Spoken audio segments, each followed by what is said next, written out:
놓쳐선 안 될 뉴스들을 쉽고 빠르게 전해드리는 백다혜의 이 시각 다정회입니다.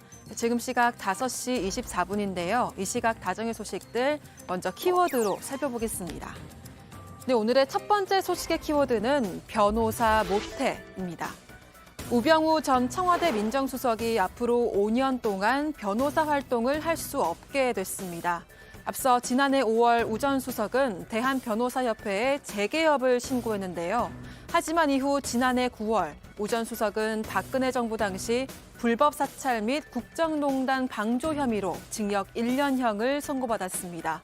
국정농단 방조 혐의와 관련해선 무죄가 선고됐지만 국정원 직원을 동원해서 이석수 전 특별감찰관 등을 사찰한 혐의는 유죄가 인정됐습니다. 현행 변호사법에 따르면 금고 이상의 형을 선고받아 형 집행이 끝난 뒤 5년이 지나지 않은 사람은 변호사가 될 수 없는데요. 재개업 신고 당시 변호사협회는 아직 형이 확정되지 않아서 신고서를 받았지만 유죄 판결 이후 변호사 등록 취소 여부를 심의해 왔습니다. 하지만 절차가 지연되자 법무부가 직접 명령서를 보낸 것으로 보입니다. 다음 소식의 키워드 보겠습니다. 네, 지붕, 눈, 노가인데요.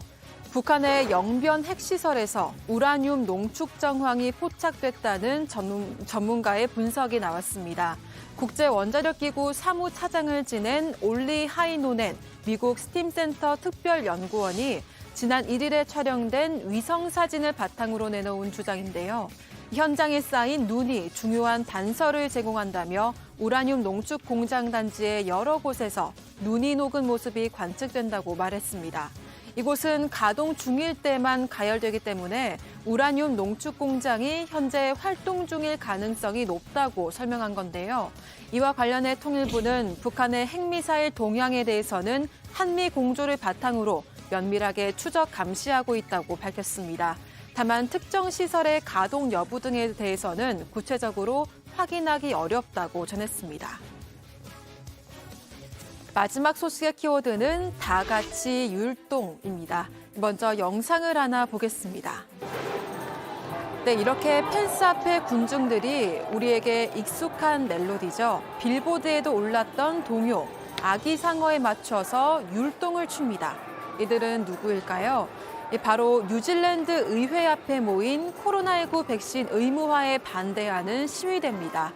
광장에 모인 시위대가 해산할 기미를 보이지 않자 의회는 시끄러운 음악을 틀도록 지시했는데요. 그런데 시위대가 되려 노래를 따라 부르고 춤을 추면서 해산 시도는 물거품이 됐습니다. 한편 이번 시위는 백신 의무화에 반대하는 캐나다 트럭 기사들의 반정부 시위를 모방해서 열렸는데요. 캐나다의 백신 반대 시위는 2주 넘게 이어지고 있고 유럽과 오세아니아 지역까지 확산하고 있습니다.